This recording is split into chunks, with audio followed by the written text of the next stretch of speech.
Hi there, my name is Alex and I run the Autism Acceptance page on Facebook. Obviously, if you're seeing this on Facebook, you will know that.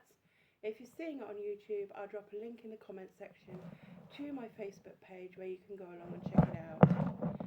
This is part 3 of my Autism and Information Processing video, inspired by the late great autistic author and advocate, Donna Williams. I will, if you're seeing this on the AA page, on Autism Acceptance page, I will post part 1 and 2 in the comments section of this post, of this part 3 post.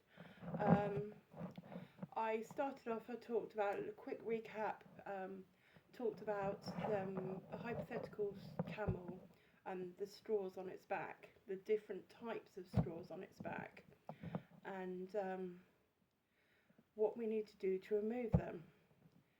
So the straws, hypothetical straws, are straws of connection, straws of tolerance, and straws of control. Processing, connection, tolerance, and I discussed rote learning, how rote learning, in the absence of real understanding, can help with some autistic people, how it can provide a structure where perhaps there was no other structure, and how sometimes the subconscious, we take in more in our subconscious than we know we have. We learn more. Some people think there's no point in talking at people who seem as if they don't understand or aren't indicating any kind of understanding, but they can sometimes be taking in that information, sometimes subconsciously, and it can sometimes come out. It's surprising what you didn't realise you knew. So I talked about the problems, and I started to talk about the strategies. So rote learning and scripting. And now I want to move on to another strategy, which is leaving things out to speed things up. So this is about reducing the number of and the rate of incoming sensory and cognitive information in order to speed up what the brain does with that information. So imagine if a worker is being shouted demands at from all directions. They are going to struggle probably to process any of the information efficiently. This means that they're not going to be able to perform anything or any of the tasks efficiently, and eventually the worker is just going to throw in the job. If the worker, however, is given instructions one at a time and at a pace that she or he can comfortably keep up with, then he or she will be able to do the job more efficiently. So sometimes it's about slowing things down, giving instructions and perhaps waiting until one job's done and then saying, do this and then come back to me and I'll tell you what to do next. Sometimes that's worth doing rather than bombarding somebody. Doesn't mean that they can't do the job, but if they know, if they hold it in their head, this is the first job, come back to me in a minute, they'll be able to do the job as well, if not better than anybody else. They may be have more attention to detail. A lot of autistic people are detail focused, so giving them instructions at their own pace, one at a time, keep recapping, so that they remember, and then you'll likely get a lot more out of them, and they'll likely be a very efficient part of the team. But when people are taking all the time, struggling to keep up, even with literal meaning of what is coming through their senses, there's very little capacity left to access the connections needed to respond to or monitor one's own responses. So, it's not just about taking in what you've been told, but it's about you then giving back and processing the monitoring that's coming in and the monitoring that you're projecting as well, that's coming out, that's going out.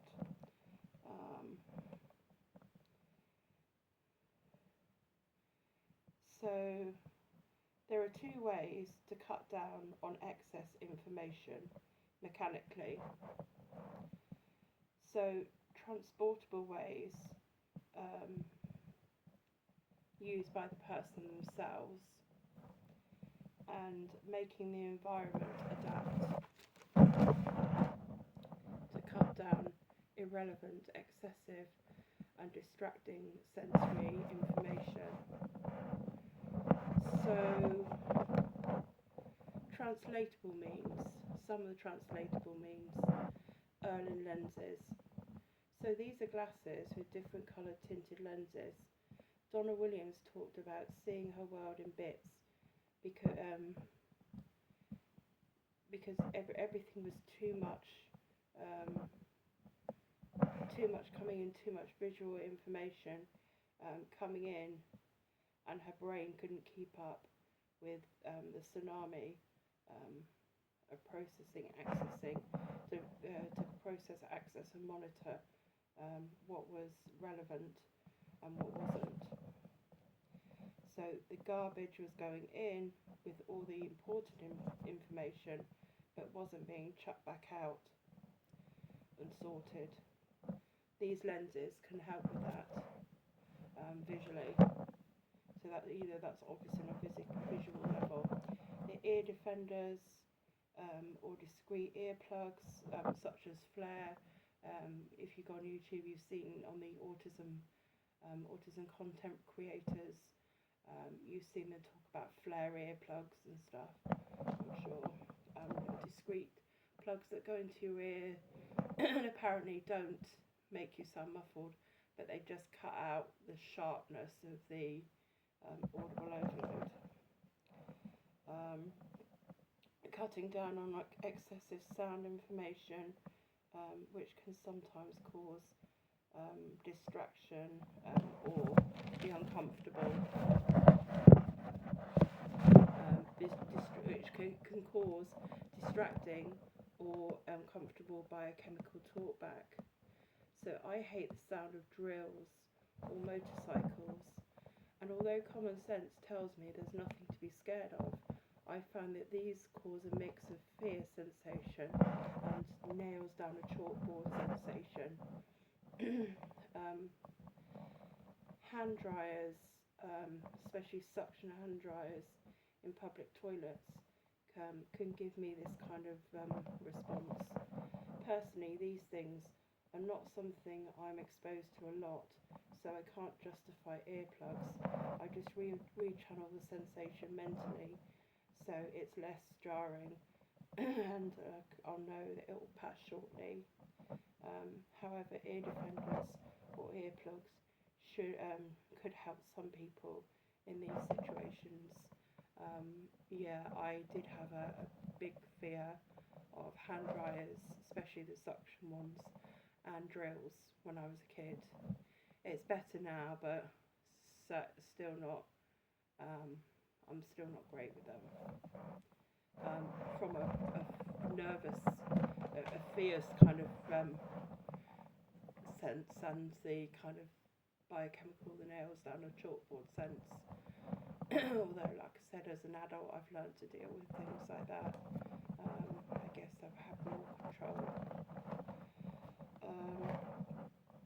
reducing sensory input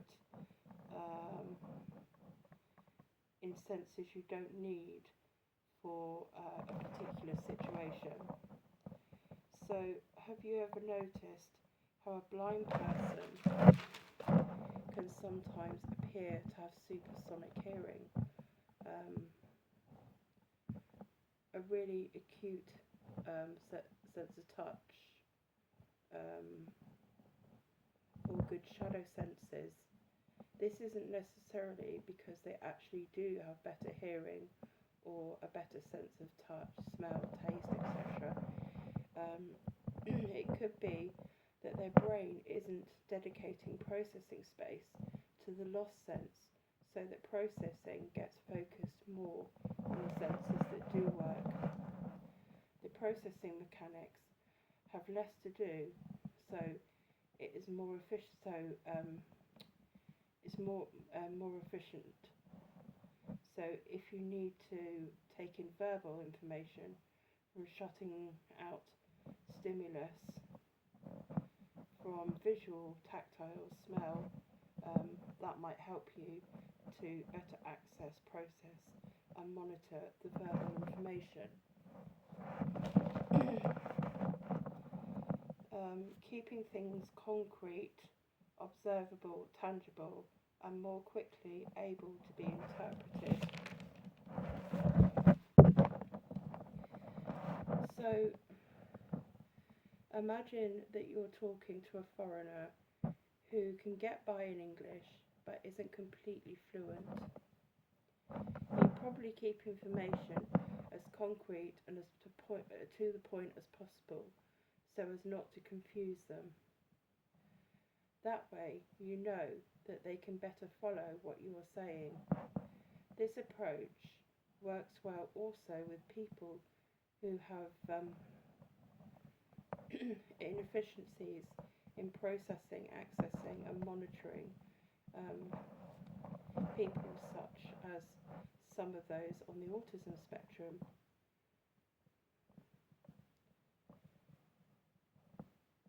Talking in baby talk isn't going to help them understand better and is probably going to be insulting to them. But you don't have to talk in baby talk to talk slowly and clearly and precisely. That's a mistake that a lot of people make, and like I said, it's not good, it's insulting. Using an indirectly confrontational approach. You can shut your eyes or walk away if you're visually overloaded. As stated earlier, there are tinted lenses for people who are visually overloaded. But what do you do if you are overloaded by the physical sensations of your emotional states? What if it feels painful to perceive and to be perceived? This can be one of the results of difficulty with simultaneously processing self and other. The brain is in flight or flight mode, but how do you flee when you're trapped inside your fleshy tomb, your body? Is there really a way to get out of that tomb alive? There is one way, if you can stick sorry, there is one way.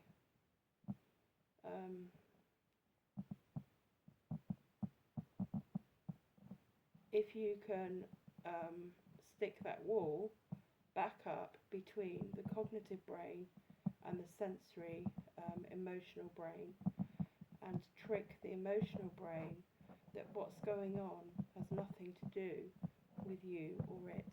So I think I mentioned the sensory and the emotional brain and the wall.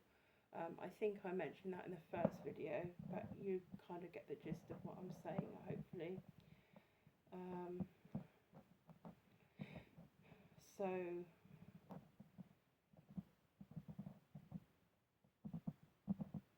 to help you do this without drawing your attention to the fact that Its help, of course, is to use an indirectly confrontational approach. It's not you that wants to go to the shower, it's your body that wants to get cleaned. It's not you that wants to go to the shop, it's your shoes. It's not the meals that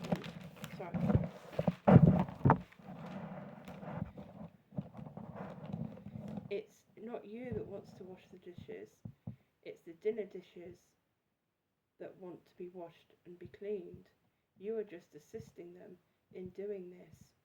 You trick the cognitive brain into cutting your nervous system some slack. You are outsmarting your exposure anxiety. So these are some of the things, some of the ways that you can use to take the straws off the camel's back. I was reading through notes, but I'm going to go freestyle now to explain something that I've already explained in the past, I think, which is biochemical sedation, which is another way that you can use to deal with that bombardment of exposure anxiety, or bombardment, of emotional, when emotions are too raw and too stark, to concentrate on the physical sensation of the emotional state, to hyper focus on it, like you might stare at a pattern until you get drawn into it, and you kind of almost see it's like you're getting drunk off it, and I don't think it's really healthy to really draw yourself into that sort of thing. I mean, in the past, I've felt stressed and I've really gone to town on that biochemical sedation, and it can take a while to come out of it. I mean, if you need it. I think if someone's doing that, leave them for a while and then kind of try to offer them soothers, go off to the side, like offer them things that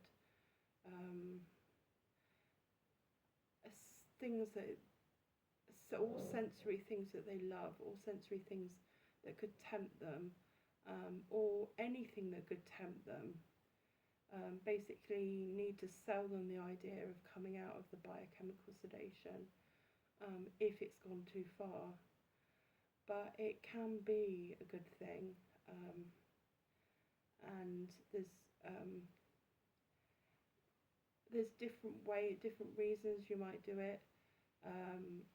SIB, self-initiated biochemical sedation, so you might use it to help you expose yourself to something that you want to overcome. Like, I struggle with affection a lot of the time, but I want to be an affectionate person. So there's times when I've used that biochemical sedation to be able to hug someone, in a similar way to, it's not sexual, but when you hear people say, they're couples, and they'll say, he or she, they only go near me when they're drunk. It's kind of, but it's not alcohol, it's my own biochemical sensations, doing it with my own biochemical channeling. So yeah, that can be a thing. I always used to think that that's what happened with the shutdowns, but to a more extreme case, but apparently it's not. A shutdown is basically, sounds terrible.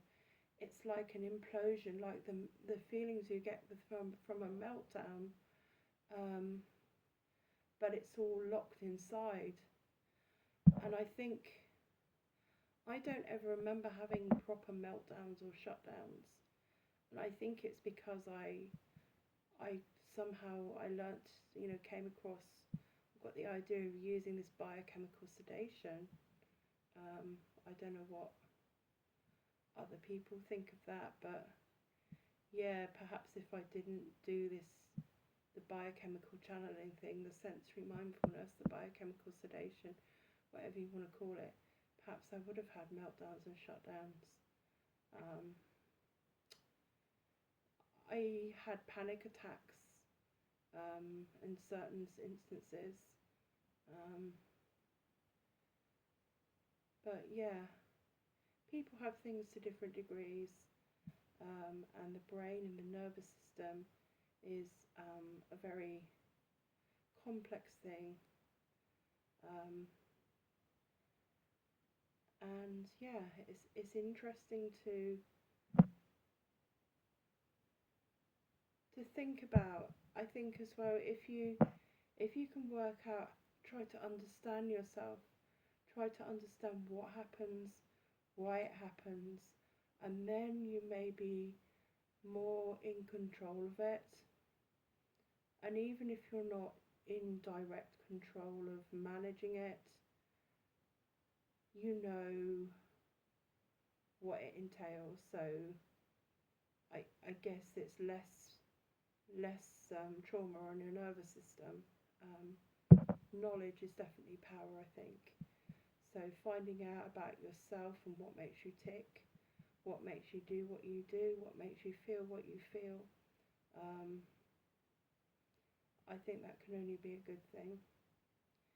Anyway, I hope this has helped. Love and peace to you all. Remember, you're stronger than your struggles. Bye for now.